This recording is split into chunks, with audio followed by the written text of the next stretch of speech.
And welcome back. In this final video, I want to show you what this course is all about, what we're learning in this course, and what we're going to be able to do at the end. You may have heard the term full stack developer, front-end developer, back-end developer.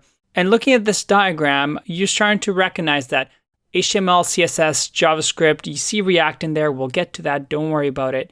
But that's what a front-end developer does. The front-end developer is the person who makes sure that when we open up the browser and go to google.com that we see Google. We see it nice and pretty, laid out beautifully, has a search bar, and essentially anything that a user sees, the front-end developer does. And that is using HTML, CSS, JavaScript, React, and a few other tools. The back-end developer, that's the person that works with the server, makes sure that when a browser speaks to it, it serves up those files, and it uses technology such as Node.js, Express.js, which we're going to get into. And then that server is going to talk also to a database. Again, we haven't really discussed that too much, but don't worry, there's going to be a section on it, and that's going to use PostgreSQL, and we're actually going to be learning that as well. So we want to build you up as a full stack developer to be able to work with all these technologies so that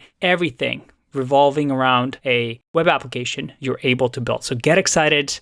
You're going to learn all of this. It looks overwhelming, but trust me, just like this, how the internet works section, it's all going to make sense. So I'll see you at the next one. Bye-bye.